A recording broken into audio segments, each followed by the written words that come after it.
ವೃಷಭಾವತಿ ನೀರಾವರಿ ಯೋಜನೆಗೆ ವಿರೋಧ ವ್ಯಕ್ತವಾಗ್ತಾ ಇದೆ. ಯೋಜನೆಗೆ ನೆಲಮಂಗಲ ಜನರಿಂದ ವಿರೋಧ ವ್ಯಕ್ತವಾಗ್ತಾ ಇದೆ. ನೆಲಮಂಗಲ ಉಳಿಸಿ ಅಂತ ನಟ ವಿನೋದ್ ರಾಜ್ ಅವರು ಕೇಳ್ಕೊಂಡಿದ್ದಾರೆ. ರೈತರ ಹಿತ ಕಾಪಾಡುವುದು ಸರ್ಕಾರದ ಕರ್ತವ್ಯ. ಕಲುಷಿತ ನೀರನ್ನ ಕೆರೆಗಳಿಗೆ ತುಂಬಿಸುವುದು ಬೇಡ ಎನ್ನುವುದಾಗಿ ಹೇಳಿಕೆಯನ್ನು ಕೊಟ್ಟಿದ್ದಾರೆ. ಇದೇ ವೇಳೆ ವಿನೋದ್ ರಾಜ್ ಅವರು ಹಾಗೆಯೇ ಕೆಲವೊಂದಿಷ್ಟು ವಿಚಾರಗಳ ಕುರಿತಂತೆಯೂ ಕೂಡ ಅವರು ಮಾತನಾಡಿದರು. ಗಮನಿಸ್ತಾ ಹೋಗೋದಾದ್ರೆ ವೃಷಭಾವತಿ ನೀರಾವರಿ ಯೋಜನೆಗೆ ನೆಲಮಂಗಲದಲ್ಲಿ ವಿರೋಧ ವ್ಯಕ್ತವಾಗ್ತಾ ಇದೆ. ನೆಲಮಂಗಲವನ್ನ ಉಳಿಸಿ ಅಂತೇಳಿ ನಟ ಹಾಗೂ ರೈತ ವಿನೋದ್ ರಾಜ್ ಅವರು ಕೇಳ್ಕೊಂಡಿದ್ದಾರೆ. ವಿನೋದ್ ರಾಜ್ ಮತ್ತು ಸಮಿತಿಯವರು ಪತ್ರಿಕಾಗೋಷ್ಠಿಯನ್ನು ನಡೆಸಿದ್ರು. ಇವತ್ತು ಮಾಡುವ ಒಂದು ತಪ್ಪು ಮುಂದೊಂದು ದಿನ ರೈತರು ನರಳುವಂತೆ ಮಾಡುತ್ತೆ. ರೈತರ ಹಿತ ಕಾಪಾಡುವುದು ಸರ್ಕಾರದ ಕರ್ತವ್ಯ. ಕಲುಷಿತ ನೀರನ್ನ ಕೆರೆಗಳಿಗೆ ತುಂಬಿಸೋದು ಬೇಡ ಅಂತ ನೆಲಮಂಗಲದಲ್ಲಿ ಹೇಳಿಕೆಯನ್ನು ಕೊಟ್ಟಿದ್ದಾರೆ.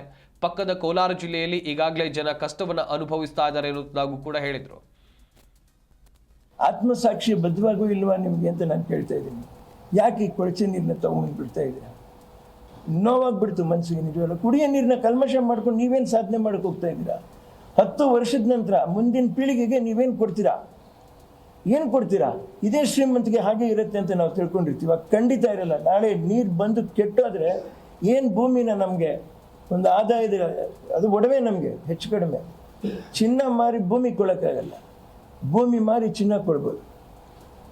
ಯಾತಕ್ಕೆ ರಾಜ್ಯ ಸರ್ಕಾರ ರೈತರ ಹಿತ ಕಾಪಾಡೋಕ್ಕೋಸ್ಕರ ನಮಗೆ ಈ ಮತನ ಅಮೂಲ್ಯವಾದ ಮತ ನೀಡಿರೋದು. ನಿಮಗೆ ನೀರು ಹಾಳು ಮಾಡಿಬಿಡಿ. ನಾಳೆ ನೀರು ಹಾಳಾಗೋಯ್ತು ಅಂತ ತಿಳ್ಕೊಳ್ಳಿ.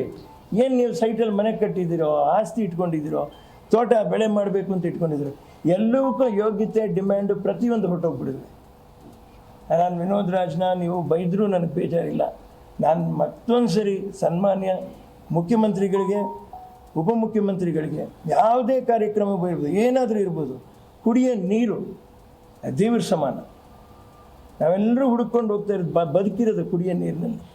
ಅದೊಂದು ಸ್ವಲ್ಪ ಕಲ್ಮಶ ಆಗೋಗ್ಬಿಡು. ನೋಡ್ರಿ, ಕಿಡ್ನಿ ಟ್ರಬಲ್ಸು,